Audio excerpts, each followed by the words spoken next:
you, I have just had two of the busiest months that I think I've ever had. And I hate to admit it, but I think I might be getting a little bit too old for this frantic pace. So TGIF. Woo! Surprised I had the strength to do that, actually. So tonight, I'm not sure whether I need a hug, an extra large coffee, 6 shots of vodka, or 2 weeks of sleep. Actually, I'm thinking a combination of all the above's in order. You know, and sometimes you just need a cafe mocha vodka Valium latte, am I right? So do you make those over there? Well, we'll talk later. So as I get older, one of the biggest lies I tell myself is that I don't have to write stuff down, I'll remember it. Well, that doesn't happen.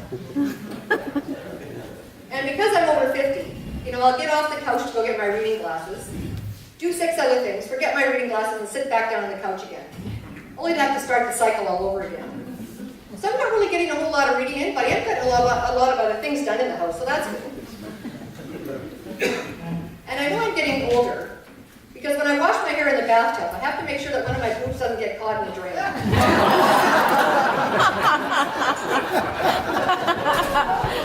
That's an issue, isn't it? Not a very nice one, either.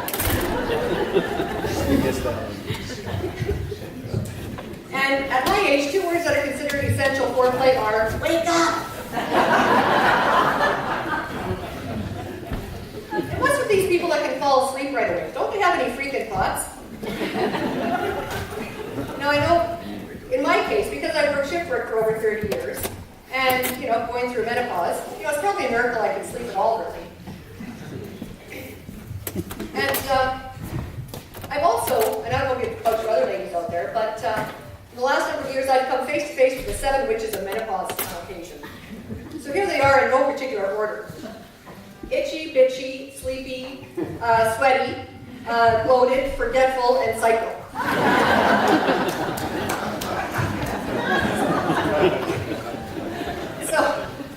So I go to yoga, I try to meditate, I burn candles, and I drink tea. And I still want to smack some people.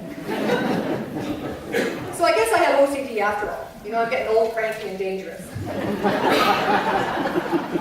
So instead of a sign on my door that says, do not disturb, I think I need one that says, already disturbed, proceed with caution.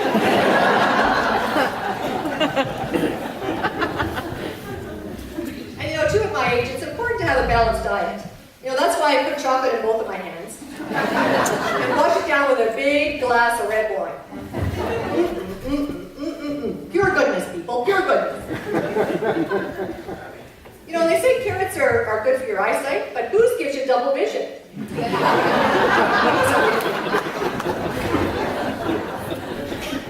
You know, they say when women reach 40, we have only 4 taste buds left. 1 for vodka, 1 for wine, that was particularly strong in the end. 1 for cheese, and 1 for chocolate. So pretty much the 4 essential food groups, really. So now it's good to see that we have a nice mix of men and women here tonight. You know, there's quite a few differences between us, really. You know, other than the obvious, men are from Mars, women are from Venus, which really makes you wonder, how do we get together in the first place? So here's a few of our differences. You know, to women, a spice rack is something, or rack is something that we put spices on. To men, not even close. And women will often light a candle to add a decorative odor. Men, if they light a candle, it's usually to hide an offensive one. And to women, a highlight involves a hair treatment. To men, I'm pretty sure it involves sports. And when women say they're going to be ready to go in 5 minutes, we use the same measure of time as when a man says there's 5 minutes left in a football game. Neither one of us really takes into account the extra time, the commercials, the replays. And us women, we can look in a mirror for hours at a time getting ready, you know, doing our makeup and our hair, only to determine that we're having a bad hair day. Or in my case, a very little hair day. And men, they'll look in a mirror when they leave the house for really no apparent reason.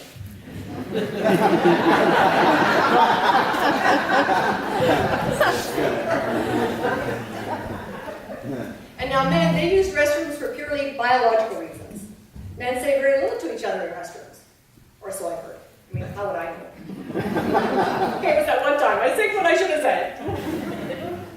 I mean, it's not that easy to tell always which one is, which washroom is which. I mean, you don't always see men and women on the doors. Sometimes there's different pictures, and you'll be standing there going,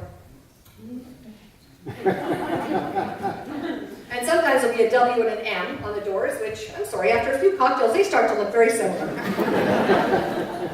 And women, we use restrooms as social lounges, really. And never in history has a man excused himself from a restaurant table by saying, Mark, I just want to go to the washroom, take a leak. Would you care to join me?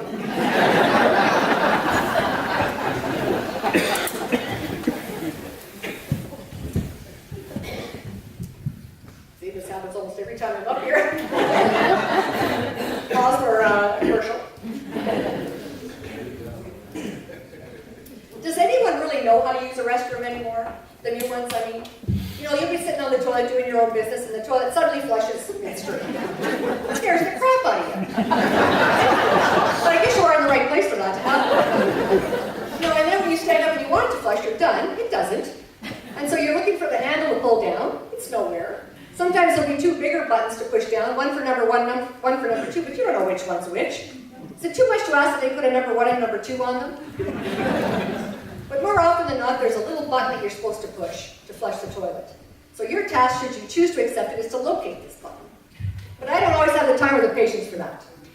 So yes, I've been known to leave the stall without flushing the toilet. I'm a rebel. And then when I do finally make it out of the stall, I come face to face with the sink and the lone standing faucet, no taps, and the space-age soap dispenser. And various hand-waving maneuvers start after this, trying to get something to start working. And often I've had to wait for someone else to come out of the stall and give me some clues to how these things work. And don't even get me started on the hand drying units. Thank goodness for this timeless maneuver.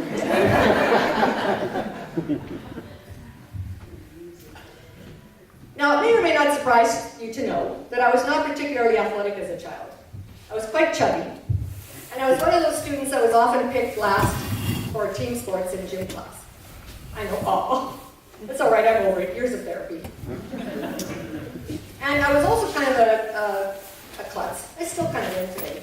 So if things are going to happen to anyone, they're going to happen to me. And so in high school, I had an opportunity to take downhill skiing lessons with my class. And I really wanted to. So I took the letter home, and my parents, quite surprisingly, they signed it. I was happy about that, and then I was thinking later, I wonder if my parents are trying to off me. So anyway, I learned how to downhill ski at a small hill in northwest Calgary called Pascapoo. It's called Canada Olympic Park now, but it was Pascapoo back then. It's quite a bit bigger now, but it was small then. And because of the variant weather temperatures in Calgary, the snow there was often man-made, which is another term for it was icy. So I learned to downhill ski on ice. So really, what could go wrong there? So the first lessons, you know, we were taught how to, you know, snowplow and turn, and most importantly, how to stop.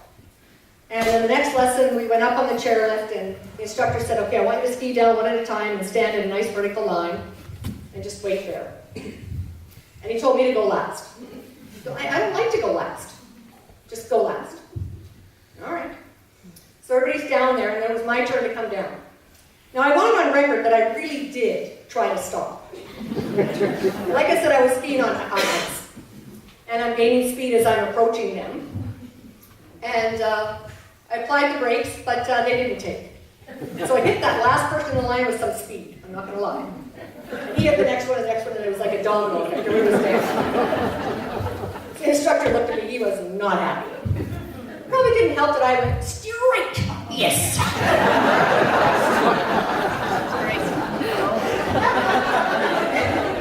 Now the good news is I never had to go last again.